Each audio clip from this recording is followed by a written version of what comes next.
Assalamualaikum, balik lagi ke channel YouTube aku, Resti Chan Official.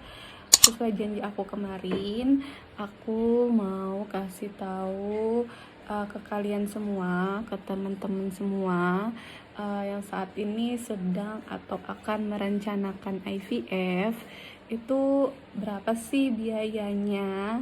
Nah, kali ini aku mau beberin nih biaya-biaya yang mesti kita keluarin atau kita persiapin untuk melakukan program IVF. Oke, karena video ini cukup lama aku buat, karena aku harus ngumpulin lagi tuh kwitansi pembayaran kemarin pada saat aku melakukan program IVF. Jadinya baru sekarang aku buat untuk rincian biaya-biaya yang harus dikeluarin. Sebelumnya video ini bukan bermaksud untuk ria atau apapun ya, tapi ini cuma sekedar sharing ke teman-teman semua supaya teman-teman semua calon moms, calon dads di luar sana yang akan atau sedang merencanakan program bayi tabung bisa mendapatkan gambaran berapa sih biaya yang harus kita sediain untuk mempersiapkan program IVF ini. Karena program IVF ini sebenarnya nggak sedikit ya yang harus kita keluarin biayanya. Oke, langsung aja. Biaya yang pertama itu karena aku kemarin ikut program paket year end, jadi di situ year end itu sudah termasuk tindakan OPU, tindakan ET, terus juga di situ sudah termasuk swab suami istri. Di situ juga ada paket, kita dapat paket Morula catering. Di situ juga kita dapat Morula food atau Morula suplemen, maksudnya obat-obatannya. Terus kita juga dapat paket yang wellness ke Bali itu. Jadi total paket year-end yang aku dapat itu senilai 87.400.000. Biaya yang kedua itu karena kita harus konsultasi dengan dokternya, jadi sekali kedatangan dokter per konsultasi itu harganya 850.000. Aku selama melakukan program IVF itu ketemu dokternya untuk konsultasi itu sebanyak 5 kali, jadi 850.000 dikaliin 5 itu sejumlah 4.250.000. Kemudian ada kunjungan dokter untuk anestesi. Jadi pada saat kita melakukan OPU sebelumnya itu kita harus ketemu dengan dokter anestesi dulu. Nanti di dokter anestesi itu dijelasin hal-hal apa aja yang harus dilakukan, yang tidak dilakukan. Terus dikasih tahu kita tuh harus puasa 6 jam sebelum tindakan. Pokoknya kita dikasih penjelasan juga. Itu biaya ke dokter anestesinya sebesar 410.000. Lanjut biaya selanjutnya ya. Kemarin kan aku konsultasi pertama itu kan di hari kedua mens. Nah, di hari kedua mens itu aku dan suami itu dianjurkan untuk cek lab, cek darah gitu ya. Nah, kemarin karena si suami itu udah pernah 2 bulan sebelum kita melakukan IVF itu sudah pernah analisa sperma, jadi di cek lab ini si suami nggak lagi dikenain biaya analisis sperma karena pakai analisis sperma yang 2 bulan kemarin. Jadi dia cuman dapat cek darah untuk anti HCV, anti HIV sama SAG, cek darah untuk penyakit-penyakit menular ya, itu sekitar 1.324.000. Terus untuk kita istri itu ceknya banyak karena ada cek hormon, terus ada cek juga tokso, rubella, penyakit-penyakit menular. Itu kita lebih besar biayanya, itu sekitar jumlahnya itu 4.900.000.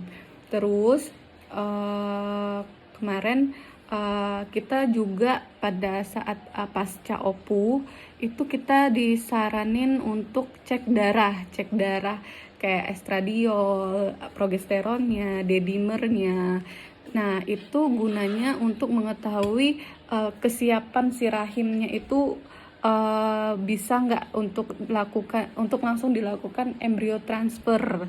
Kalau misalnya dari hasil cek darah itu menunjukkan kalau kita belum waktunya untuk embrio transfer, maka harus dilakukan ke siklus berikutnya. Pada saat itu cek darah aku bagus dan dokter langsung nyaranin untuk embrio transfernya yang fresh, habis dipanen itu langsung ditanam. Itu cek darahnya aja itu sejumlah 4.659.000. Kemudian di dalam paket year end itu kan udah dapet suntikan juga tuh, suntikan yang Pergoveris, tapi cuman untuk 5 kali dosis, 5 kali suntikan, sedangkan aku itu sampai 8 kali suntikan. Jadi yang 3 kali suntikannya itu bayar sendiri, tapi dapat diskon 20%. Jadi untuk suntik Pergoveris sisanya yang untuk 3 kali suntikan itu sejumlah 3.349.700. Untuk biaya selanjutnya pasca OPU kan udah biayanya udah ditanggung sama yang paket year end ya.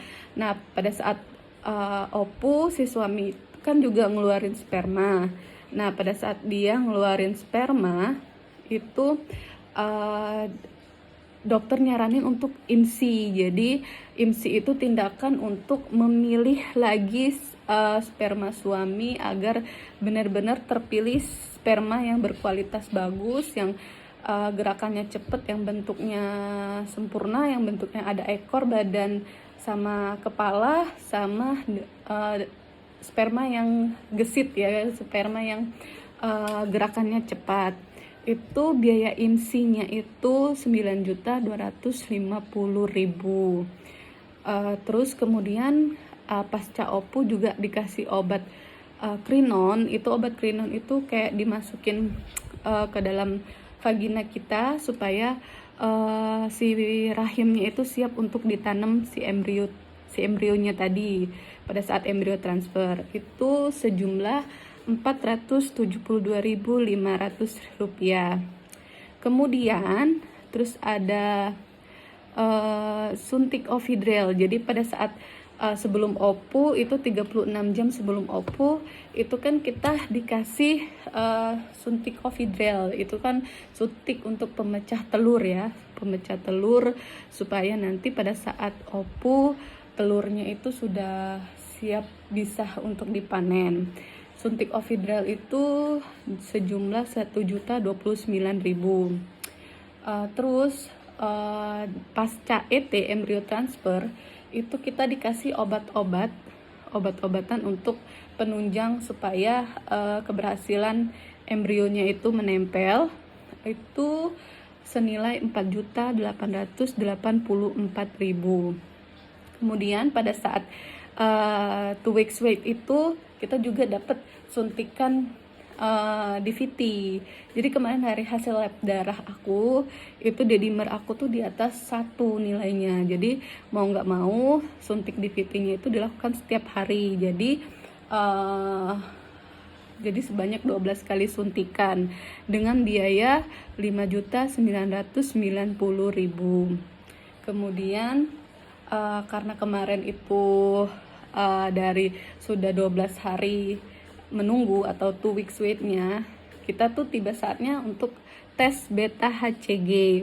Tes beta HCG itu tes darah untuk melihat keberhasilan penempelan si embrionya ini berhasil apa enggak. Di situ tuh kita tuh kayak bagi rapot gitu loh, bagi rapot hasil kita selama 2 weeks wait itu, program IVF yang kita jalan itu berhasil apa enggak gitu.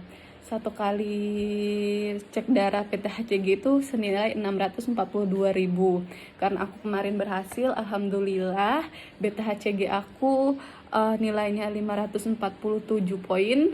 Itu kan udah di atas 200, itu dinyatakan hamil, alhamdulillah.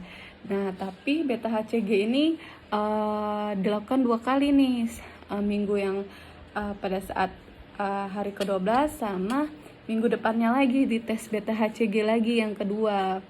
itu jadi dikali 2 ya, 642.000 itu jadinya 1.384.000. Jadi total biaya yang aku keluarin dari aku konsultasi pertama kali tanggal 8 Desember sampai dengan proses pengumuman beta HCG itu di tanggal 4 Januari 2021 itu sejumlah 132.562.200. Ini biaya yang aku keluarin dengan case yang aku ya, karena ada juga cerita dari teman-teman itu pada saat dia pasca OPU, dokternya nyaranin untuk tindakan LO atau laparoskopi. Nah, kalau ada tindakan seperti itu kan berarti mengeluarkan biaya lagi, biaya yang lebih besar, yang cukup besar. Karena yang saya tahu itu biaya LO itu bisa 60 sampai 90 juta tergantung kamar gitu. Jadi ada biaya tambahan lagi. Jadi kalau di aku nggak kena LO, jadi aku OPU langsung ET. Alhamdulillahnya semua proses berjalan lancar, dimudahkan, dan aku dari program IVF ini aku berhasil mendapatkan buah hati. Oke, segitu gambaran biaya IVF. Bagi teman-teman pasangan di luar sana yang akan merencanakan, yang sedang merencanakan, bisa menabung dari sekarang ya, bisa dikumpulin tuh uangnya, karena aku juga ngumpulin uangnya dari tahun-tahun sebelumnya. Oke, cukup sekian video aku. Semoga video-video aku bermanfaat buat kalian. Sampai di sini, nanti next video selanjutnya tungguin aja. Aku bakalan bahas apa. See you. Assalamualaikum.